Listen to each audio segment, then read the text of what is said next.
Good morning, Suns fans. Thank you for joining me this early on a Saturday morning. I appreciate it if you're live on the YouTube. Of course, if you're listening later in the day, good afternoon. If you're listening at night, good evening. Welcome onto the show. This is the Sun Solar Panel. You've been looking at me as a solo guy with guests for a month or two now, and I've got some great news. Today, I'm going to be joined by a co-host that is going to start being a regular on the show, and I am very much looking forward to it.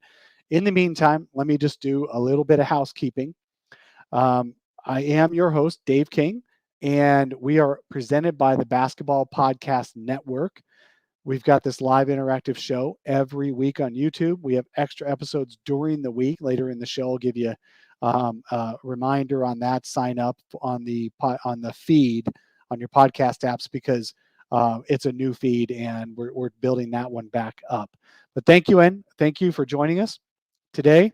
We have a big signing. I want to introduce this guy before I bring him on the screen. This guy has built quite the following on Twitter. He's developed his own Arizona sports website. He's been around for a while. You guys are very much aware of who this guy is. He's architected his entire award show around Suns Twitter. If this isn't giving you all the hints yet, I'm going to keep going. He has been writing for Brightside for the past year. He's been contributing to us at least the past few months anyway, several months. And he's got his own website. He's built some writers from Suns Twitter contributing to his website.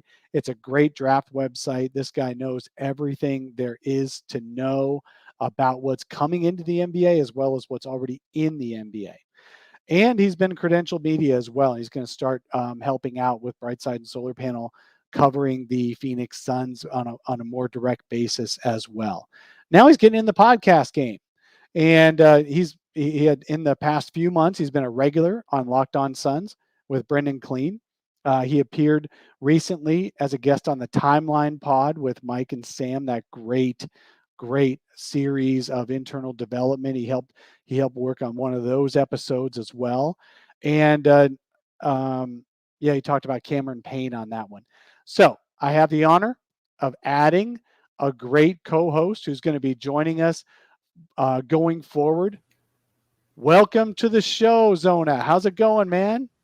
Great. That was a hell of an intro, so I appreciate it. Yeah, I'm excited to be here and appreciate the invite. You know, the feeling's mutual, like all the work you've done for the Suns, like for years now. I think, just the loyal following you have on the show as well. So excited to be a part of this. And also just want to give a shout out to Brendan for giving me a chance on Locked On Suns to kind of make that a regular thing and improve my podcasting. So shout out to Brendan, but really excited for this opportunity. Well, we're excited to have you. Definitely. Thank you for joining. I appreciate this. This is gonna make it really fun, make it a little bit easier for me. We're still gonna get guests. In fact, later on in this show, we've got Richard Sines from Fox 10 joining us to talk specifically about training camp. But for all the other parts of the shows, we don't need to have guests all the time. And so we've got Brandon and I who are going to be covering all things Phoenix Suns. We'll be taking turns on the midweek pods, I'm sure, getting guests and helping work on this show and make it a great thing for you guys. And you guys are tired of looking at my ugly mug, and now I get to look at, get a young guy in here you guys can look at instead. I appreciate that. Thank you for joining the show. So let's talk about what are we going to cover in the show today, guys. We have got a lot to cover. We have come on, where did my show notes go? They just disappeared. There we go. We have got 4 quarters. I have this new format. We've got 4 quarters. We're gonna be going through. First quarter is looking at the bench guys. What kind of bench guys do you want to see the most of this year? Then we got a crossfire section where Brandon makes an argument that I get to try to rebut. We've got baller talk coming in through where you guys are posing questions to us and we're answering right on the show. And then, like I said, we got Richard Sines joining us for training camp updates. So let's start this thing out. First question we have for the first quarter for the show. Excuse me. For the first quarter of the show, we got a great question from one of our best ballers, Blaze Megatron. You are here. Hey, all. Yep, I see Blaze. You are in the chat right now. I decided your question was so good, we're going to dedicate an entire segment to it. Blaze's question is, who would you be the most horrified to see play 20 plus minutes a night for the Suns this year? That is a great question. What if the Love worst thing, what if the worst of the worst happens and we're stuck watching 20 plus minutes a night from one of these guys? And I'm going to list out 4 guys. And Brandon, I want to hear what your take is. Of these guys, who would be the worst to see 40 minutes a night from? Elfrid Payton, Sticks, Landry Shamet, or JaVale McGee? Who's the worst option for you? Elfrid Payton for sure. Not because of him as a player, but more so what it implies. I think it means Chris Paul is probably hurt. If not Paul, then Payne. But still, yeah, playing that many minutes for Payton would be a disaster, I think. If Sticks is getting that many minutes, I feel like that's probably a positive. It means he's actually shown he could do something. And then you look at McGee and Shamet, and they're guys that can, they could survive for 20 plus minutes a game. So, yeah, Elfrid Payton, no thanks. Quality third string point guard, but would not like that. Yeah, all the ballers in the chat are saying Payton. Yeah, so I think you hit the nail on the head, Brandon. Elfrid Payton, of those 4, again, Elfrid Payton, third string point guard. Sticks, I don't know, 5th string big, something like that, a 5th big on the team. Landry Shamet, that guy is going to be Book's backup if he plays 20 plus minutes a game. I think that means he's shooting really, really well. And JaVale McGee playing 20 plus minutes a game. That would be scary for me, because if he's playing 20 plus minutes a game, either Deandre Ayton talked Monty Williams into letting him play power forward this year, or Deandre Ayton is out again. So I have a worry if JaVale McGee is playing 20 plus minutes a game this year at 32, 33, 34 years old, whatever he is, that is potentially a problem for the Suns. But what about, we'll talk about Sticks more later in the show, because I want to get a little bit into him as possibly being a guy who gets minutes at least early.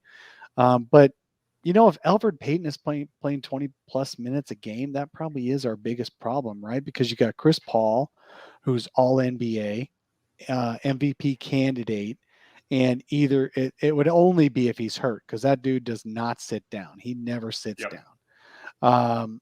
And then Cam Payne looks like he's going to be a breakout guy. I feel like Cam Payne could be a 6th man of the year candidate. I don't know if he'll score enough. The great thing, the fun thing, the interesting thing, whatever adjective you want to use on 6th man of the year awards, is it's always a dude who's scoring 18 points off the bench per game. Always somebody who's getting that. Lou Williams, Jamal Crawford, Leandro Barbosa, always guys who score about 18 minutes a game off the bench. And that's their niche. And they don't like coming off the bench, but they do it anyway. That's just what they do. Now, obviously, Cam Payne fits the mold on that second part, but I don't know if he's ever going to get 18 minutes a game. No matter how many minutes he gets off of Chris Paul, because Chris Paul is going to be that starter. Of course, it would only be if Chris Paul is missing a lot of time. What do you think about JaVale McGee? Why is JaVale McGee not as scary for you then? What do you think about JaVale McGee getting 20 plus minutes a game? Yeah, that was my second one, just because, again, like what it implies, it would mean DeAndre's either hurt or you're playing them together. So I definitely think McGee should be capped out at like 10 to 15 minutes a game, just backing up DeAndre strictly, just to give him a breather, keep the size in the interior. But yeah, Payton, I mean, it's tough to like knock him too much, because he was getting 20 plus minutes a game on the Knicks, and they made the playoffs last year, so they did just fine. But for the Suns specifically, it's like, yeah, you just don't want him with the point guards they have in place. It means something happened to one of them. Plus, like Shamet and Booker, like you have so much guard depth that there's no room for him to play 20 plus minutes. So it would just be an ultimate disaster. But then when it comes to McGee, like it's just, yeah, you need DeAndre playing 30 plus minutes a night, and JaVale taken away from that. Like it's just not ideal. Yeah, Blaze added in that let me share this here. Blaze added in that if DA got injured, we might get 20 plus from Sticks and JaVale. Oh Lord. That'd be bad. Oh man. All right, let's see what the rest of the ballers. So we've got Sundor Stunks saying that he would say McGee. That's the scariest one for him. Yeah. Coach Fallen Founder says 6 is a close second. And then we got a bunch of Peyton votes. A lot of Peyton votes. So I think you're right. And the biggest thing is that it means because point guard is a very specific spot. There's no way that Elfrid Payton's going to be playing backup shooting guard. He can't shoot. So and you've got Landry Shamet there already with Devin Booker. So I just don't see how Peyton could play anything but point guard. And then that would be obviously only if the two guys we always want to see play. And poor guy for Elfrid Payton too, because I talked to a guy from the Knicks podcast last week. If you guys didn't see it, it's one of my midweek episodes. I interviewed the guys from the Knicks podcast, and they said poor Elfrid. The reason fans hated Elfrid so much was not because Elfrid was a bad player, but because whenever he was playing, Derrick Rose or Manuel Quickly were not. And I feel like that would happen with the Suns this year. I don't care if Elfrid Payton gets 10 minutes a game. People are still going to say, oh, man, I'd really much rather see Cam Payne or Chris Paul out there. So, you got to wonder. I think Elfrid must not have had any other offers. Yeah, no, it seems pretty strange. Like, I just remember being confused by the signing just because you'd think he'd go to a team where he has a chance to at least be a backup, especially after the season he had with the Knicks. But the Suns, pretty much his only path to getting minutes is one of the CPs gets hurt. So interesting choice. But on media day, when Chris Paul was like calling him family, and like apparently they have a really good connection, so that has to be a factor, I'm sure. And for me, I personally don't really want to see him play all that much, but just in that each one more role where if something goes wrong, you need someone to come in and run the offense. Like, he's perfectly capable of that. So there's no need to panic if he's playing like now and then, but if it becomes like a regular theme, then something's wrong. Right, exactly. Yep, I do hope people give Elfrid Payton a little bit of a break this year. He's not expected to do a whole lot. He does not come in with the I got to be a starter mentality, and the Suns are not expecting him to be a starter and trying to shove him down our throats like 3 years ago when he came in. But even then, even when the Suns were desperate for a point guard starter, we were all still over Elfrid after a couple of weeks. A fun fact: he's tied with Steve Nash for Suns triple doubles all time. 2. I was gonna say, I thought I remembered those 2. Yeah. Out of 19 games he played, he had 2 triple doubles, and he had several others where he got close. And he former is good. Suns legend. He's Suns legend. Yeah. Who are the 2 greatest all-around point guards? I can't believe Jason Kidd never got. Yeah, that's crazy. Yeah, because Jason Kidd was basically Elfrid Payton, except the better Elfrid Payton. So, yeah, that's interesting. We're gonna have a fun year. I'm hoping I think Elfrid Payton is better than Etuan Moore as a playmaker. Yeah. Sure, he does not turn the ball over very much. He runs an offense. He drives into the paint. He doesn't just take a bunch of outside shots, but you wish he would take some more outside shots than he does. I think he's great as a third string. And I hope what this turns out to be is that he is just a break glass for a short-term emergency. If there's ever a few games that Chris Paul's out or a couple of games that Cam Payne turned an ankle, great, but not long-term. So I think that's good. What is Thunder's? One can be healthy, 82 gameplay, 1 game for 20 minutes, and a stat average shows 20 minutes. Yeah, that's true. But I think the question that Blaze was getting at is we have to see him half the game for most of the season. Yes. So ideally, you've got Elfrid Payton, who usually plays a couple of minutes and every once in a while has to be somebody's backup because another guy is out. And then that's great. He's better than Etuan Moore in that case. All right, so that is the first quarter. Now, where did I get that question from? I got the question from our ballers area, the subscribers on the YouTube channel. While you guys are here, do me a big favor and hit that thumbs up. I'd appreciate you hitting the thumbs up on this show. It helps the algorithms. If you want to join, you certainly can. This is a free show, obviously, but if you want to contribute to the content of the show, feel free to join. And you can contribute questions, segments, things like that to the show. You can see some of my midweek episodes early, and also after I've released them on if you don't like listening to podcasts and you want to stay with YouTube, I make them available on YouTube as well. We get every one of those gets a couple hundred views on YouTube after the podcast run is over. So you get early and late access on YouTube. So log in and join the show and you get notifications that way. It's great. All right. Second segment of the show, we're going to go into something we're calling Crossfire. We're trying this out. I did this last week with Cody Hunt, who was a great guest host. We'll be bringing Cody back. We'll be bringing Coach Fallen Founder back. We're going to bring lots of other folks back as a third because I like having a third on the show. But today we're going to do this Crossfire, this new section with Brandon, where Brandon has 60 seconds to make his case. Okay. You're going to state your case for 60 seconds. Any hot take you want on the Suns. I don't even know what this hot take is. Brandon hasn't told me a single thing about it. And then I get 60 seconds to rebut it and try to talk you out of it. And then you, the listeners, the watchers, the chatters, get to vote on who won the argument. Brandon should win this. You've got it in the bag, man. So don't lose it. I should lose every single one of these, but we'll see. All right. So you have 60 seconds. I'm going to turn on my my little countdown app so I know you don't go over. And let's see. All right. Are you ready? Let's do it. You're setting me up for failure by saying I have to win now. So you have to win. We'll You're the one who knows the topic. You've got to win. True. Right. I do have an advantage. Okay, go. All right. So I'm not sure how hot this is, but I've seen a lot of people, like just Suns fans in general on Twitter or whatever, just saying there's going to be someone that has a breakout season, whether it's Deandre, Cam Johnson, or Mikal Bridges. There's just always like, who's the one guy that's going to take this huge leap?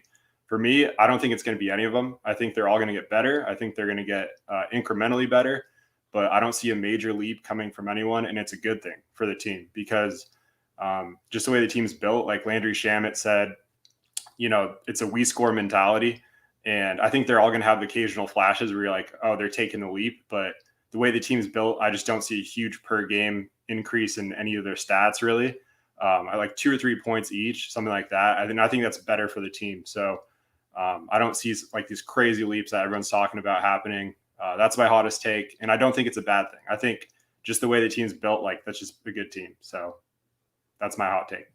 And all right, you're done. So your hot take is that there are no hot takes. Your hot take is that these guys are basically all going to, no one's going to make a huge leap. Is that how I get it? Pretty much. I just think everyone's going to get like 10% better. There's going to be flashes where they have opportunities to get like showcase their stuff, but just the way the team's built, I just don't see like, I don't know, like 2 of them like averaging 20 plus points a game, like out of the blue. Like it's just not going to happen. There's only one ball. There's only one ball. That's true. All right. I need a little bit of time to think about how I'm going to respond. So let me just play this quick little commercial that Darth Voida put together for me about the midweek episodes. For those watching this episode on YouTube, I've got some news for you. You're only getting half the story.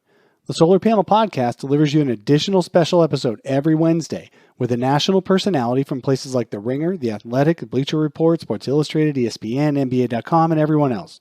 You'll hear what the non-locals think about the Suns and the NBA in general. It's a new feed, though. You've got to click some buttons. Forget the old one. Get the new one. Go to your favorite pod app. Search for Solar Panel Podcast with the orange logo. While you're there, subscribe, rate, and review. And if you leave me a 5-star review, I'll give you props on the air. All right, man. Okay, everybody, yes. Sign up so you can listen to the podcast for the midweek episodes as well. Do you want me to do my own stopwatch on this, or do you want to do one? We didn't talk about that. You can do it. That's fine. All right, I'll trust you. Okay. All right. So I got 60 seconds to rebut, and I need you guys to say who won. Let's go now. Okay. So I'm looking at the Suns roster here, and the question is anybody going to jump out? Is anybody going to have a huge leap? Which in Brandon's case, and I think that's right, the way he said, that means somebody else has to take a step back. If any one person takes a huge leap, somebody else has to take a step back. I don't think Chris Paul is going to take a step back. Who I think is going to take a huge leap this year is Deandre Ayton. That's who I think is going to take a big leap. I think he's going to get a few more intentional shots per game. I think he's going to take more shots per game. I think his points are going to go up from around the 14 they were last year to around 18 to 20 again. They were 14.4 last year. He's going to get up to 18 to 20. I really think he is the clearly third guy this year. Who will lose points? I think Chris Paul will lose a couple of points, and half a point for everybody else. I just really think DA is going to be at the 18 to 20 point a game, and that's the huge leap. Done. All right. That's the back and forth. Brandon says nobody's going to take a big leap. Dave says Deandre Ayton is going to take a big leap. What do you guys say? We need to hear some votes from the folks in the Peanut Gallery or the Baller Gallery. All right. Sunderous Dunk says that's who I want to take the leap. Blaze already predicted is either Booker or DA. Now, did I break your rule, though? Were you talking only off the bench? Or is that no. okay? That's fine, too, yeah. All right. Booker taking a leap is kind of an underrated topic, too. I think that'd be great. If he has another gear to like take it up to, that takes him to a different level. It's a star-driven league, so. All right. So we got some votes coming in. You've got Blaze Megatron. I hate Brandon's take. He's probably right.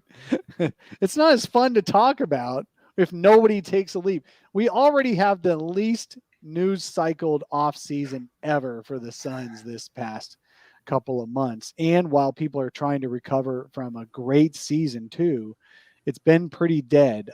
So to say that no one's going to take a big leap is pretty much of a womp.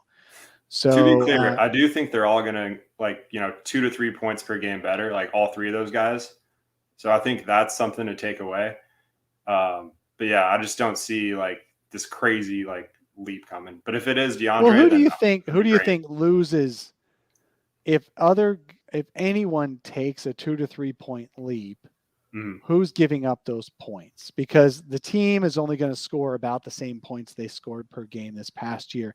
That's the thing, is you can't, and even me saying DA is going to take a leap, you can't predict a leap unless you also predict somebody else not doing as well or just not scoring as much. So who do you think is going to lose some?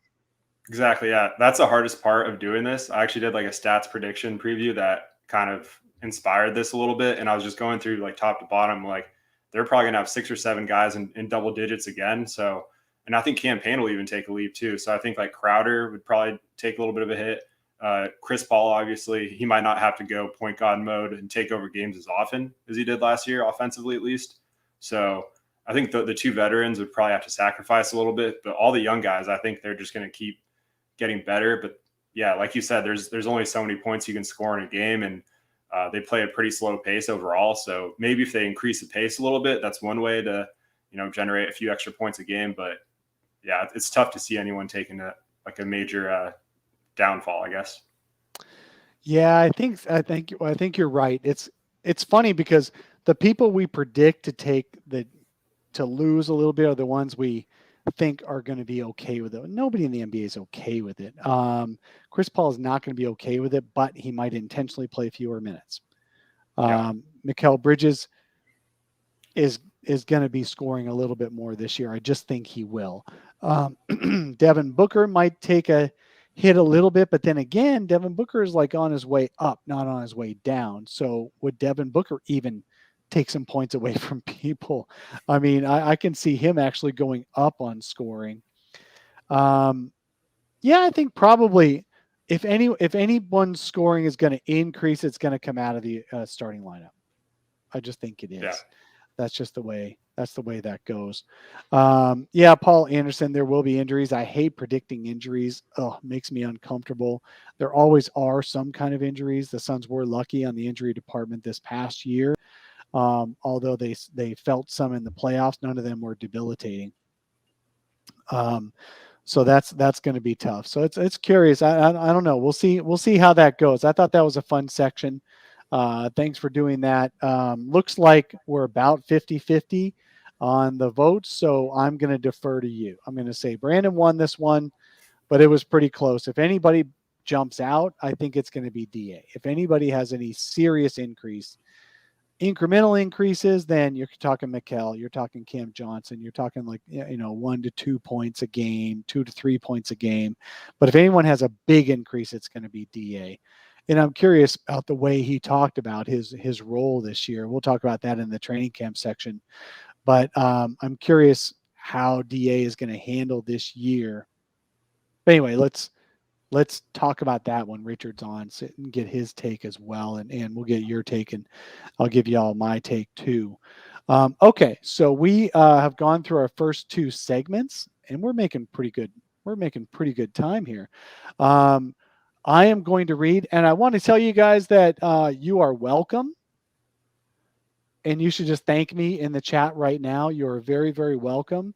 I, for once, do not have to play you that Manscaped ad. And I don't have to play it for you anymore because we have mutually decided that probably wasn't the best thing to have for us. Unfortunately, I didn't do a good enough job selling you guys on doing Manscaped. And it's okay. We're not going to miss it that much. So we're going to pass on Manscaped today, and we're going to talk about DraftKings. We have always been sponsored. You've seen the ad in the lower right corner of your screen, and you hear it on the audio feed if you're listening to the audio feed. We've been sponsored by DraftKings. DraftKings is a great app. Now that betting is available in Arizona, and anybody can bet on anything, DraftKings is the way to go. Week 4 is kicking off of the NFL. That's where most of the bets are being placed. You can also place bets on NBA futures. 2, you can bet on who's going to win the MVP, how many wins are the Suns going to have. You can only bet on the Suns win total before the season starts. After that, it's over. It doesn't matter, because I stupidly did that once. I went to Vegas and a month after the season started, I wanted to bet the over, and they're like, get out of here. You can't do that anymore. You can't see what happens and then start betting. You can bet on the Suns win total. You can bet on anything you want to with the Suns or any other teams before the season starts as far as their win totals. MVP voting, I think, goes on throughout the year, but you can definitely bet on MVP types, things like that. So that's just the DraftKings Sportsbook app is a great and easy to use app. DraftKings Sportsbook, an official betting partner of the NFL. Kick off another action-packed week. DraftKings is going to give you $150 instantly if you do this for the first time. All you got to do is bet $1 on any football game, your first bet within DraftKings, and you get $150. Then you're sucked in, because then you got $150 in bets out there. And if you win, great. And if you don't win, you're going to want to keep betting because you didn't spend the money.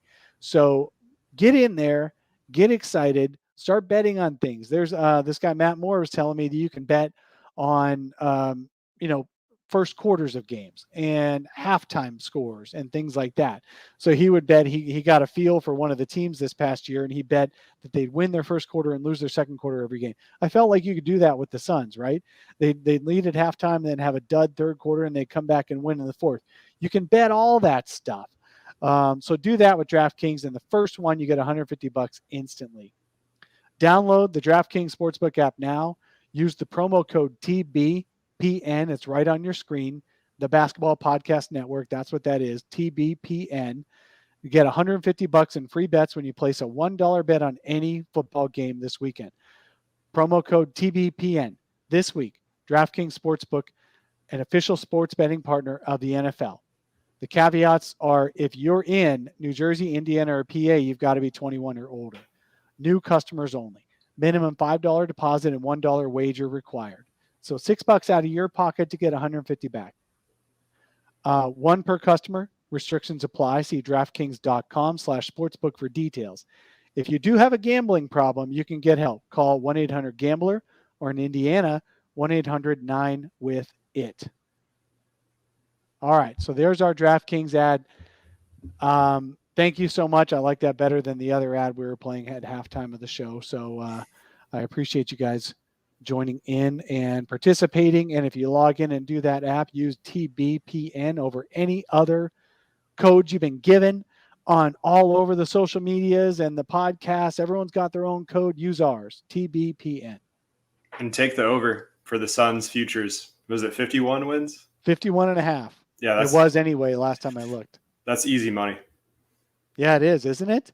Feels like it's easy money. It's got to be. It's crazy to say, but it is. Well, what they're doing is they're scrunching down all the totals at the beginning. That's just what DraftKings does, or any sportsbook does, is they scrunch down the totals. No one's predicted to win too much, and no one's predicted to win too little. So you take the under on the worst teams, and you take the over on the better teams, and you're probably going to win some games. But then again, these guys know better what they're doing. They don't lose money on purpose. So, so we'll see. One thing Matt Moore was telling me is that you think your team is going to win more or less or whatever it is. Usually you think your team's going to win more, but they all can't win more games than you've got to add up all the wins for all the teams and make sure you haven't exceeded the total possible wins in a season for you to be able to get it right. So, all right. So let's go ahead and move on to our third quarter. This third quarter is dedicated to you guys in the chat. I've got a couple of questions queued up by our ballers who are members, again, on the YouTube channel. And so I'm going to start with those, but I want you guys to ask us some questions in the chat. And we will read those. And Brandon, you can help me out in picking up questions out of the chat and reading them, and we can answer them. I'm going to start with a couple. Coda Kid asked a couple of weeks ago, I didn't get to it in the show. Talk to us about how Cam Johnson can win Sixth Man of the Year. What's it going to take to get Cam Johnson to win Sixth Man of the Year? What do you think, Brandon? I love Cam, and I think he has a lot more offensively in his game, and we kind of saw that in the playoffs. But I think it would probably take an injury or something for him to get the necessary minutes, because you're talking about, making a leap from 9 points a game up to that 17, 18 points per game mark, which is kind of what you have to get to win the Sixth Man, which and the competition is pretty tough. But I think for both Cams, it's a decent value, what they're projected to do. Just going back to DraftKings, their Sixth Man of the Year odds are pretty enticing, but at the same time, it requires such a huge leap. So unfortunately, hopefully this team stays healthy, but I feel like it would take either an injury or him just having that monster breakout season, which is still possible. I think he has a lot more left in his game. So really looking forward to year 3 Cam. Yeah, I think the only way, you just said it, you got it right. It's the only way any of the Suns are going to make Sixth Man of the Year, any of the Suns bench players are going to make Sixth Man, is if there's some kind of injury. And I hate predicting injuries, but Cam Johnson can find, or somebody falls off a cliff. I mean, if Jay Crowder just suddenly can't make 30% of his shots, maybe Cam Johnson gets a lot more minutes at power forward if the Suns don't also swing a deal for another guy for the rotation in the power forward spot. Flex has told me recently that he still thinks that he knows that deal is on the table for the Suns and Spurs to acquire Thad Young for Jalen Smith and Dario Saric. And it's just a matter of draft compensation and whether the Spurs can find a better deal for Thad Young. And they might hold out into the season. It's possible. But he still thinks that eventually gets done, because if the Spurs were going to get a better offer for Thad Young to flip him over to another team, then they would have jumped on it by now. So they might wait out injuries. Who knows? I'm not sure. I'm gonna actually, on our next midweek, I think I'm gonna see if I can get a Spurs blogger or podcaster to talk about how they're in their market talking about Thad Young and what they think is going to happen, and whether the team is talking him up or what. We don't know. We'll find out more. But for Cam Johnson to get Sixth Man of the Year, I think it's got to be an injury where he's suddenly playing 25, 30 minutes a game for most of the season. Can he do 18 points a game? Sure. But is he a sniper, like a shot hunter to do that? I don't know. So I don't even know if he'll get over 14 points a game, even on big minutes, because he's such a team player. So that's my worry. Coda Kid also asks if Mikal can take another huge jump. I do think Mikal can take a big jump. In fact, Chris Paul, when asked the other day at training camp, the first thing he said, who looks good, the first thing he said was Mikal. He didn't give a lot of details on what that means. He just means Mikal is standing out in training camp, which is good. Mikal's got the skill set, and he knows how to create shots in the mid-range when he's run off the line.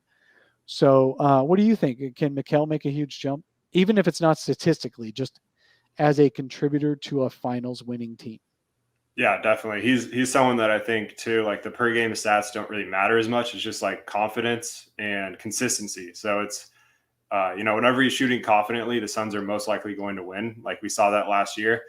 And anytime he was like, playing timid or, kind of disappearing offensively, they lose. And it's a really simple formula. So I think they just need him to get those consistent looks, and like him and Booker in the post game, we're talking about it. Just like the mid-range game is like the next thing he's trying to add to his bag. So I'd love to see Mikal take a leap. I think there's a lot of potential there. And if he could put it all together and stay confident and consistent, then you're looking at someone that could get to that like 18, 20 point per game mark. Mm-hmm. Will it come next year? I'm not sure, but I think he'll definitely at least make a minor leap offensively and defensively. All second team defense at the minimum. Bookmark it. There you go. Yep, I would agree with that. I definitely think that Mikal Bridges can be second or first team all defense, especially now that the Suns made the finals. He's going to get more votes just simply because of exposure. Yeah, and they're going to be on TV half the season this year. They'll be on national TV. So definitely he's going to get the votes this year. DA might get the votes for all defense as well. He's already, I think he's among the top 6, if not the top 10 of defensive player of the year odds on the futures betting for DraftKings. Use promo code TBPN. So that also DA as defensive player of the year. He's among the top 10, if not the top 6. So that's good for the Suns. Mikal, his only issue is his own alpha mentality, which he doesn't have. You have to get 18 plus points a game. You have to either be spoon-fed the ball, or you've got to have the alpha mentality when you touch it. And he doesn't have that. He admitted to himself, he's like, I go through a lot of important games where I'm just waiting for that first open three to fall, where it's completely assisted three before I start creating and finding shots. And he knows he needs to change that, but he doesn't exactly know how to change it. So I think that's going to be tough. I think he will take a huge leap. I just don't know if it'll be statistically. Yeah, and he's just such a Villanova guy.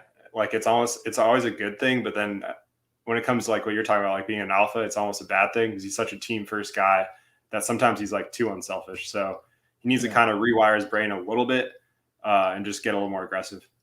Absolutely.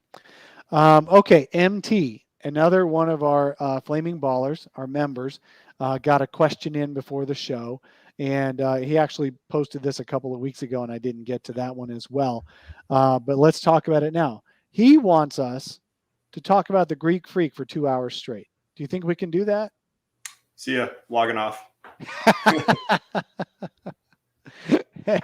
MT, just because we're giving props, giving flowers to Giannis for beating the Suns, nobody wants to talk about it for 2 hours. I don't even think the Bucks podcast wants to talk about it for 2 hours straight. They run out of gas. They got to. It's just too nice. Because guess who you want to talk about for 2 hours straight? People who have issues, who have problems, who are salacious. That's what that's all about. And that dude is just so kind and calm. He doesn't have headlines. He's not. I mean, I'd rather talk about Devin Booker for 2 hours straight because he's dating Kendall Jenner. So yeah, sorry, MT, we're not going to get to that. He's just too nice and like relatable, and like all the stuff he posts on social media is pretty funny too. So even though I'm like scarred by what he did to us, it's just like you can't really hate the guy like as a person. Yeah, exactly. I don't hate him at all.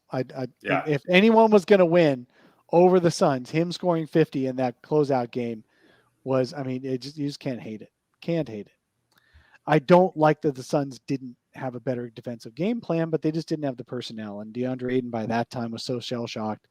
He wasn't getting any calls in his favor that he just became less effective as the series went on. But I don't think anybody in the world could have been more effective on the game plan the Suns were using. All right, Steve Haller, yet another one of our flaming ballers. Steve Haller says he's curious: is the entire renovation complete on the Suns arena?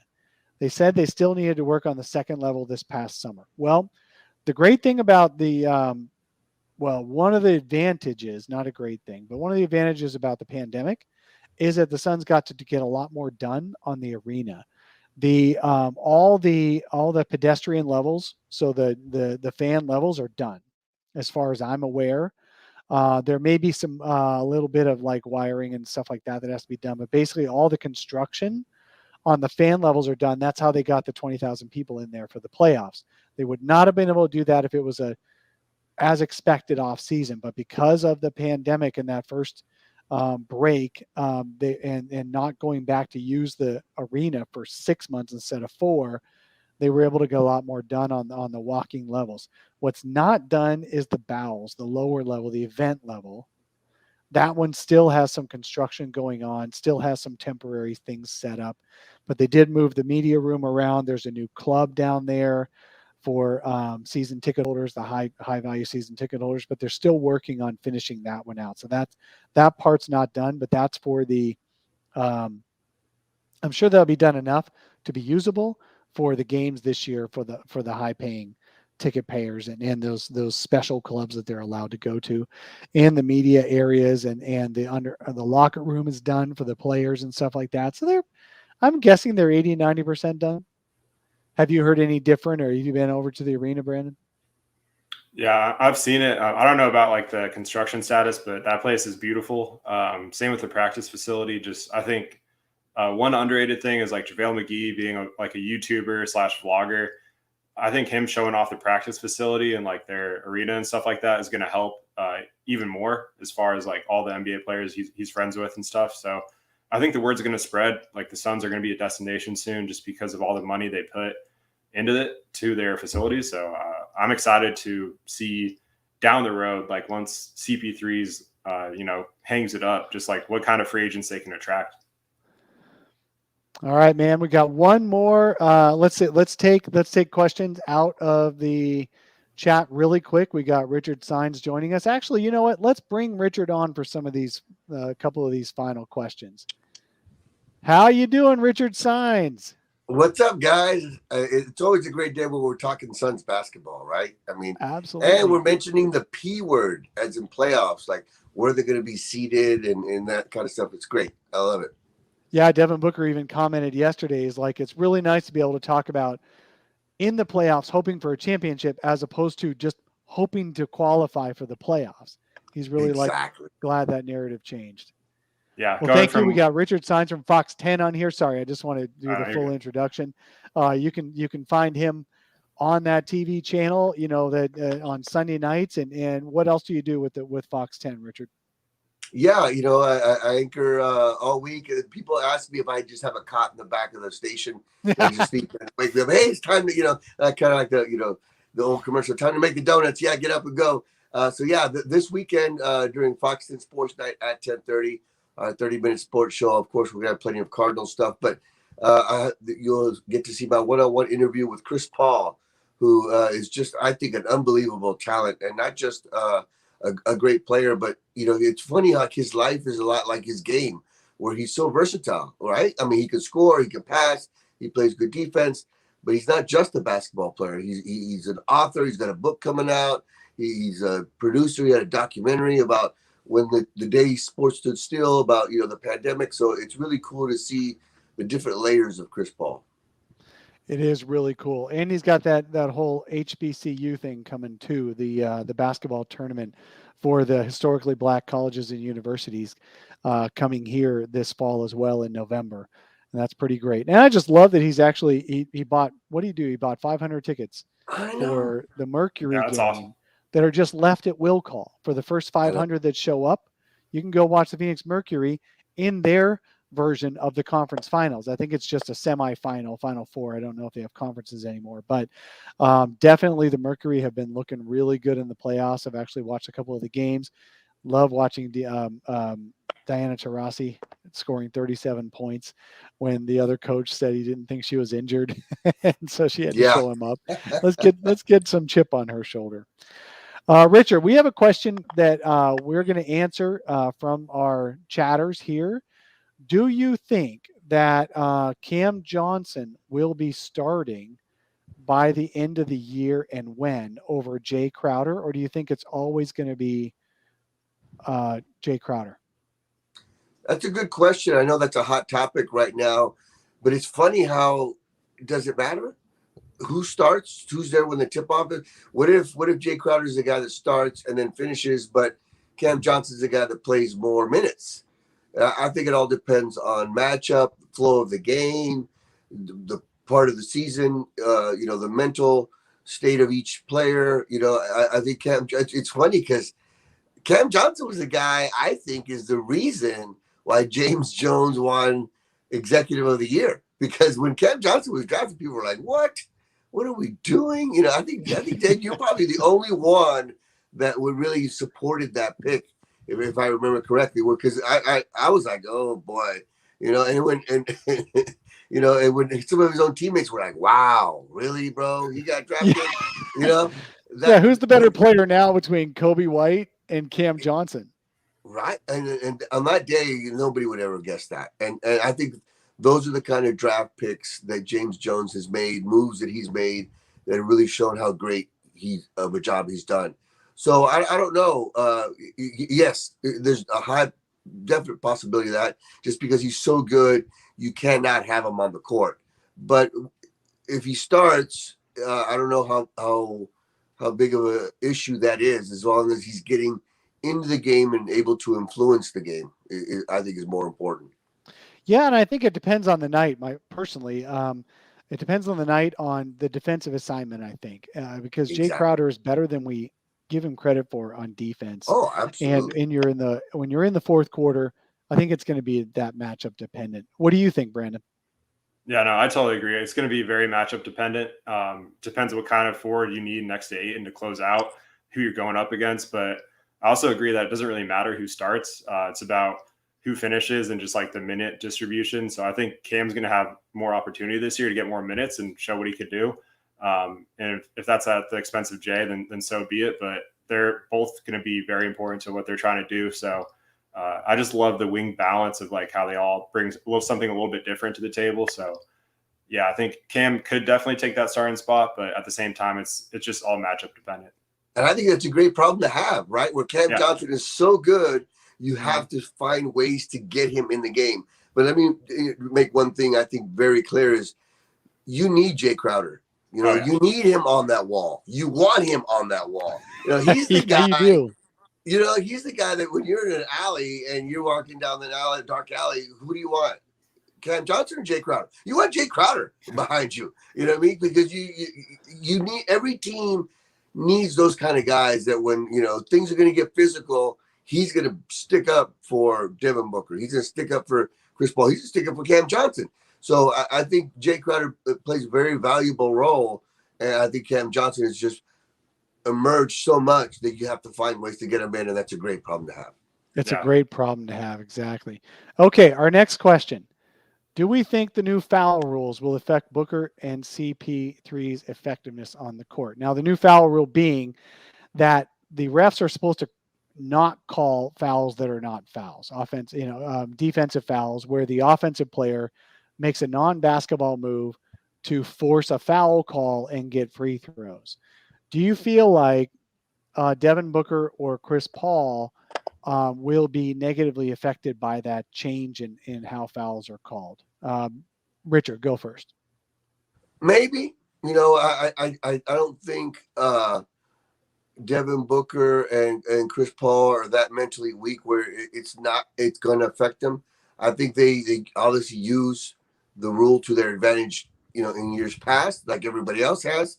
But I think they'll make the proper adjustments, and Devin Booker's going to score, whether it's free throws or not, And I think it's very interesting that they made this kind of rule, because normally in any sport, you look at the NFL and the NBA, almost every rule that's made is to increase scoring, is to help the offense.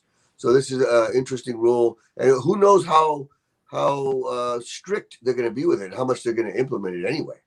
Yeah, that's true. The first couple of weeks, they'll probably use it a lot, and then it just Right. will disappear.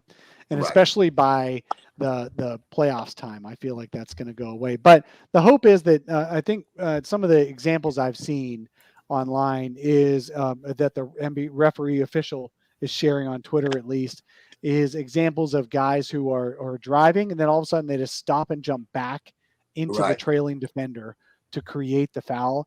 I don't think Booker or Paul do that a ton. I don't think they live on non-basketball fouls. I think Now Tony Parker Chris would be Paul creates fouls. What'd you say? Yeah. I said Tony Parker would be a different issue. He would love to do that. But yeah, Chris Paul and Devin Booker are going to be fine, I think. I think he still does. I think they do basketball moves. That's the thing, is these are supposed to be non-basketball moves that are creating fouls. Brandon, what do you think? Are guys going to be affected by it? I think anytime there's a new rule like that, they're probably going to just, overcorrect it in the beginning where it's just like too much, and they'll probably call it for anything and everything and just like get ridiculous. But then it'll probably balance out over the course of the year, and they'll probably calm down a little bit. I think, there will be adjustments to be made in their games a little bit, but nothing crazy. And I think like James Harden and Trae Young, they're going to have a little bit of a harder time adjusting to that. So I'm not too worried about Booker or Paul. Paul might get a couple more technicals, just arguing some of those, like whenever he kicks a leg out or like kind of veers into the guy behind him. But for the most part, it shouldn't be a huge impact.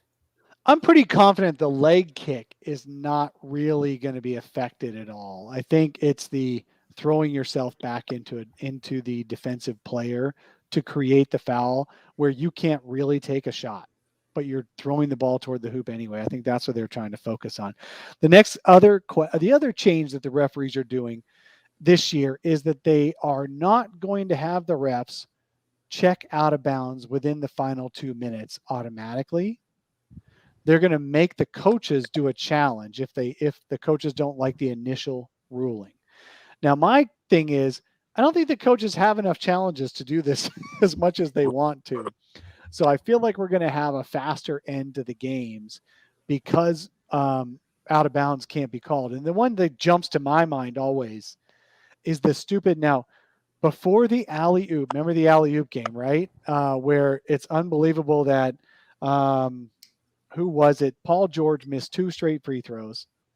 And then the Suns get the ball back and they get the alley-oop to win the game, right? It wouldn't have even been that close if they had not done the official replay of the out of bounds on Campaign when Patrick Beverley knocked the ball out of bounds off of Campaign's hand as Campaign was driving past. The obvious call that it was off Beverley because Beverley's the one who propelled it out of bounds. But the refs slowed everything down. They looked at it, and you can see that it stayed on Campaign's fingers as it rolled off a little bit longer than it stayed on Pat Bever's, and they gave the ball to the Clippers, which then turned into Paul George's free throws because he got himself fouled. Otherwise, the Suns would have won that game without even needing the alley-oop. So that's my take on, I think, but obviously there are other cases where the Suns got the advantage of an out-of-bounds call. Now coaches have to make that challenge call. Do you think that's better or worse? Richard, you go first.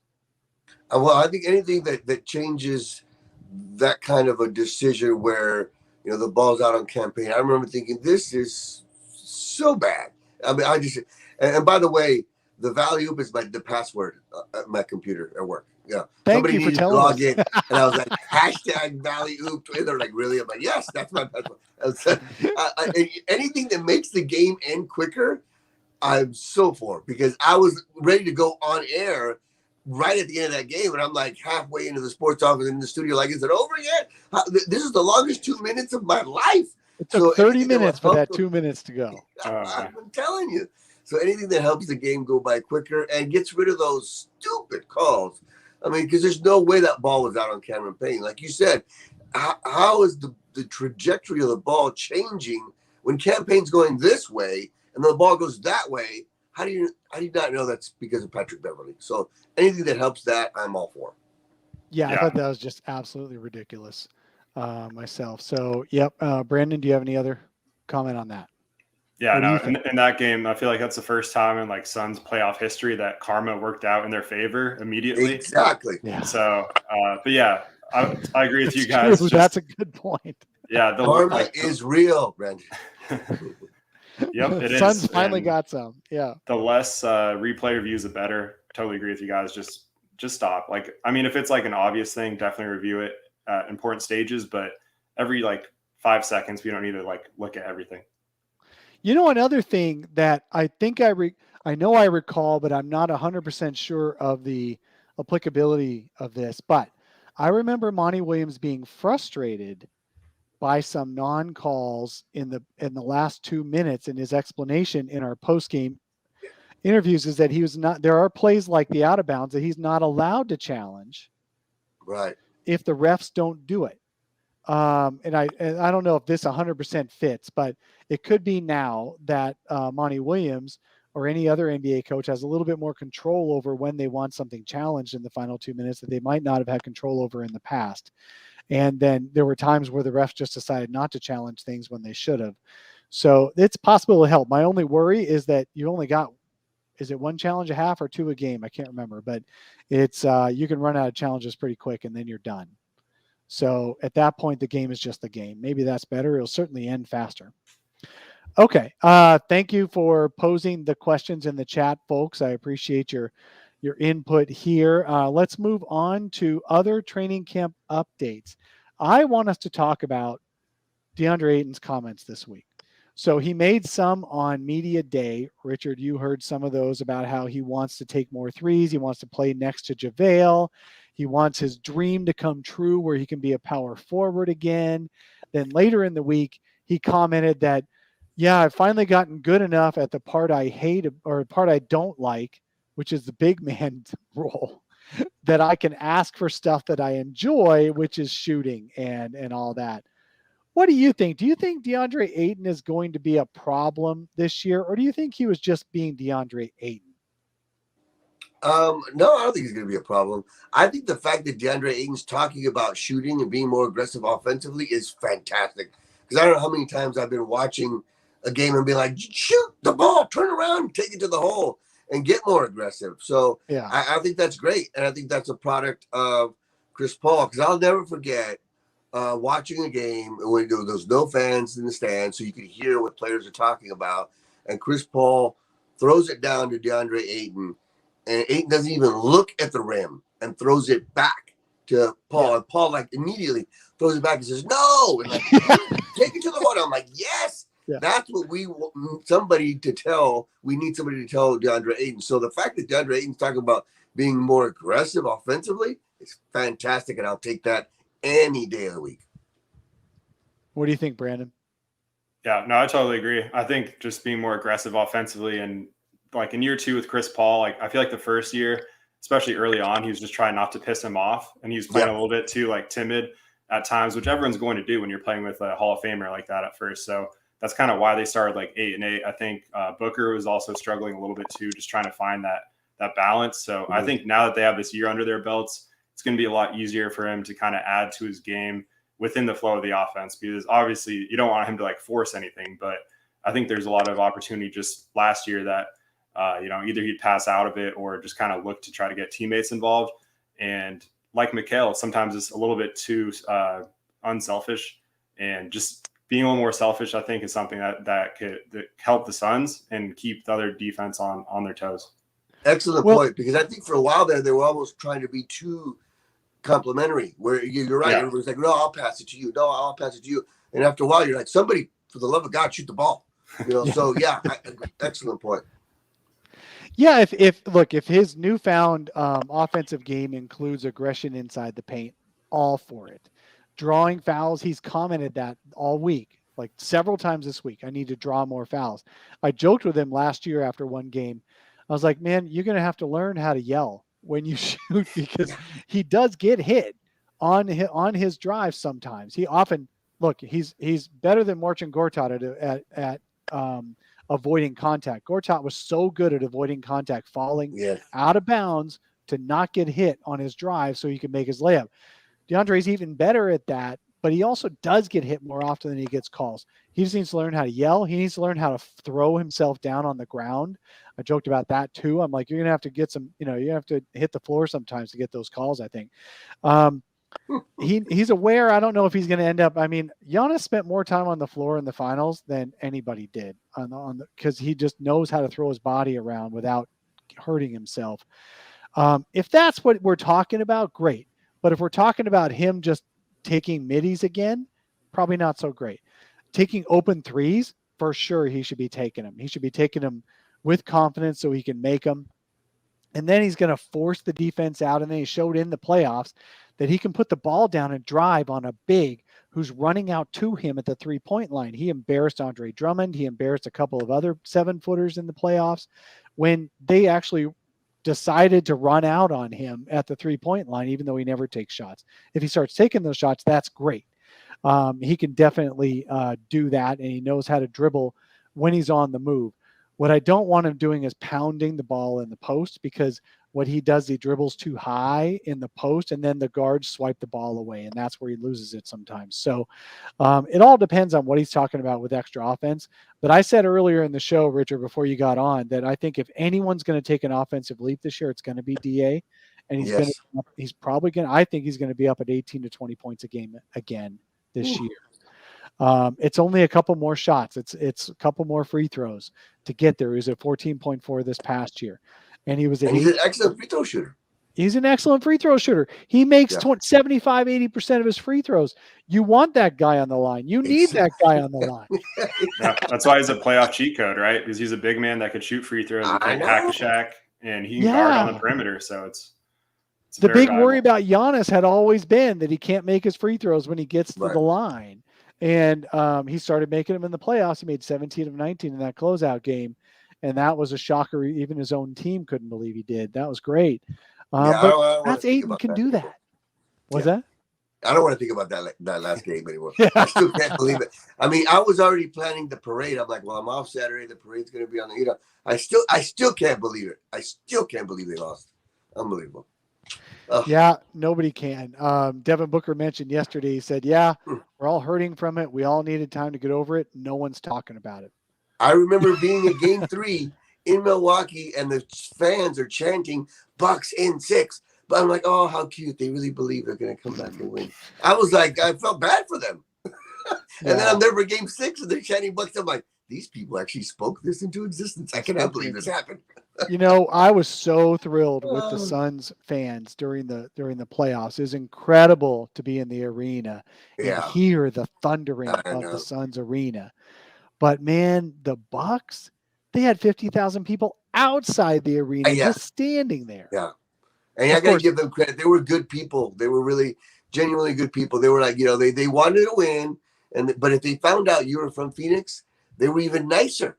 And then they still say Bucks in 6, but they were cool. And it was refreshing to see. It was interesting. You just wish it would have been in a loss. I know. For them. All right, final question of the day, because we got a preseason starting on Monday, and then we'll let everybody go here. But final question is, what do you think we're going to see from Jalen Smith in preseason? I feel like we're going to get a lot of minutes from him. What do you think we're going to see against NBA level competition? Better than Summer League? Worse than Summer League? Brandon, you go first, and then we'll let Richard wrap it up. Yeah, I think it's pretty much going to be like an extended Summer League for him, especially just because I don't think they're going to give the starters a ton of minutes, like heavy minutes. It wouldn't make sense. So I think we're going to see a lot of Jalen Smith. How that looks, I'm not sure. I hope he does well and takes advantage of the opportunity, because, being in last year's rookie class, going through, the whole COVID situation, the draft being pushed back, and not getting in training camp or like real preseason or anything, definitely affected him development wise. So I think it'll be a great opportunity for him, and maybe the Spurs scouting department as well, to see what they have there for a potential Thad Young trade. So, but yeah, I think he'll probably get a pretty good opportunity. So looking forward to that. Richard, what do you think? Great take, because I totally agree with you, where it's going to be the Summer League 2.0, where he gets his time to shine. We already know what the main core players of the Suns can do, so why have them, waste energy and time, playing in the preseason. Let guys like, Jalen Smith play. And I think the guy can play. I'm not sure how he fits with this team. So why not put some body of work out there for other teams to say, hey, maybe this guy can fit on our team.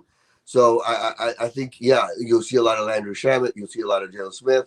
And it's good because, it keeps you hungry when you get a chance to play. It makes practices better. I knew that because I was one of those guys that hardly ever got into a game. So during a blowout, I got to play in the next practice. I'm like, all right, I'm rejuvenated again. So it was great. And I think it's good for him and good for the team.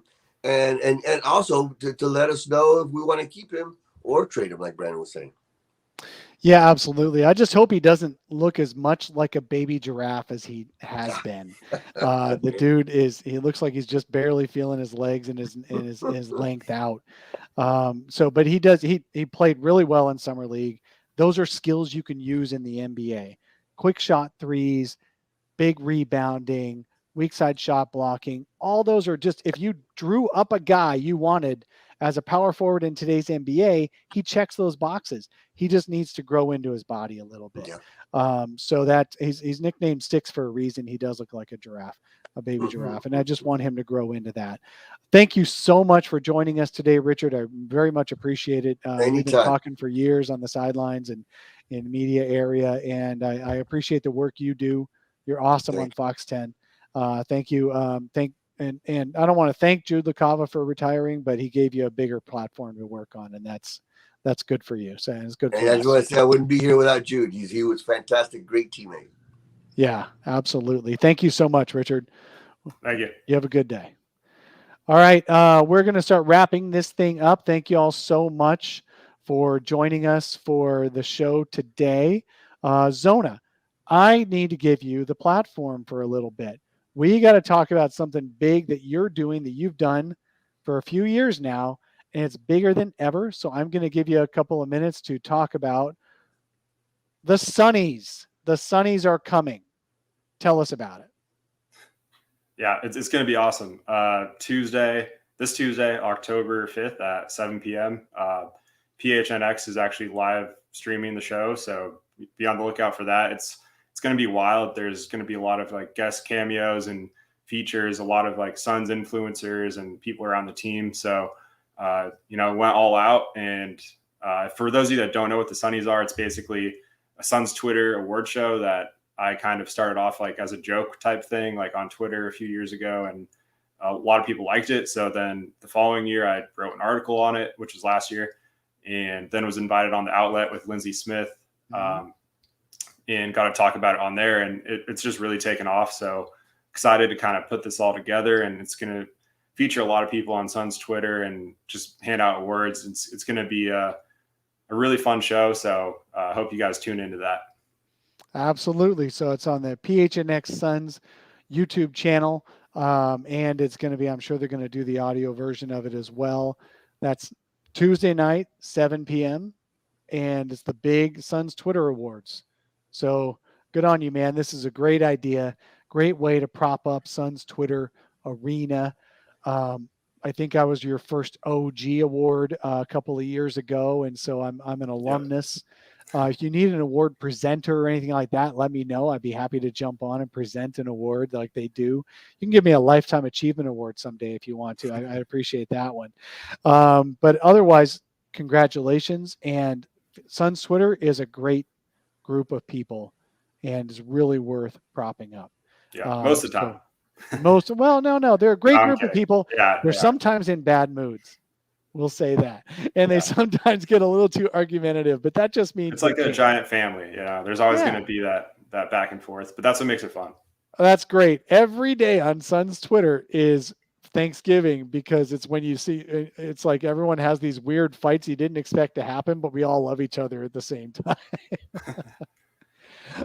Okay. So the Sunny Awards, log on, PHNX Suns. That's a great group. That's my former co-host. We were talking before the show started that it's funny that we've had a lot of free agency among Suns pods this summer. It's like NBA free agency, except even more so on a little bit. And so the free agency here, the free agent shuffle has my two former co-hosts moving over to PHNX Suns and doing a great job, wonderful job. Gerald Bourget, getting to be the nerd that they used to call me. So I appreciate Gerald going on there and doing that. And then Lindsay Smith finally getting back in front of a camera. We missed her for the past year, and that's where she belongs. And they cover all the sports over there, so I'm very happy for them. And Brandon, I'm really happy you're joining me here on the solar panel as co-host. And I think everybody has come out ahead. Everybody's winners in this. So thank you so much. Tim, I see you in the chat. Tim Tompkins, my original co-host, who retired on us last year out of nowhere. We miss you, and you're welcome to come on as a guest anytime you want to as well, Tim. Thank you so much for jumping in the chat here. And of course, keep watching Suns Jam session. Darth Voida was in our mentions as well here in the chat. He mentioned he's got a new Cam Johnson segment that they're going to be doing post games. They're going to be restarting their post games. Suns Jam is on the Brightside network of podcasts. There's a new podcast going to be starting up too. Really fun to looking forward to that on the Brightside. Oh no, wait, Suns Jam is on their own now. They left the Brightside Podcast Network. The OG Podcast Network is Fanning the Flames, and that is still on the podcast network. They're back to once a week on Tuesdays. They release on Wednesdays. And we're adding a new pod as well. So you're going to get all the Suns content you want, but don't leave us. Sun Solar Panel is the OG. I know Fanning the Flames calls themselves the OG, but I'm the OG. There is no other OG on podcasting. I was on that original Right Side of the Sun podcast. So stay with me, and we'll keep bringing on the great guests. And I appreciate you joining the show. I do want to say that we got a couple of new 5-star reviews this week. A Munson 14 gave us a 5-star review on the podcast app on Apple Podcasts, and then Nate Hand down there in Australia gave us a huge 5-star review as well on the Apple Podcasts Australia. So thank you so much. Feel free to go right on the podcast apps and give us a 5-star review. If you use Apple, I'm going to post the link in the chat. And any 5-star reviews, I will mention you on the show. And I appreciate all the positive comments you guys have given me. Thank you so much for what you've done for the show on the new feed and all that. You guys, you have a great day. You can find Zona. Tell us where we can find you. Just on Twitter at ZonaHoops_. You can find my work at zonahoops.com as well as Brightside of the Sun, as Dave mentioned earlier. Thanks for having me on. Excited to get started here. And, this is just the beginning. I think we're going to do great things here. So looking forward to it. I appreciate that. Yep. You can find me. I'm at Dave King NBA on Twitter. You can find my writing. That's where I really came from, is on the writing side. I've got a face for writing. And you can find me at brightsideofthesun.com. We've got a great group of writers over there, including Brandon, that bring you content every single day. And you can find us at Sun Solar Panel on Twitter, the show. You can find us on Instagram at Sun Solar Panel as well. We're building up the Instagram side. So thank you so much for joining, and you all have a wonderful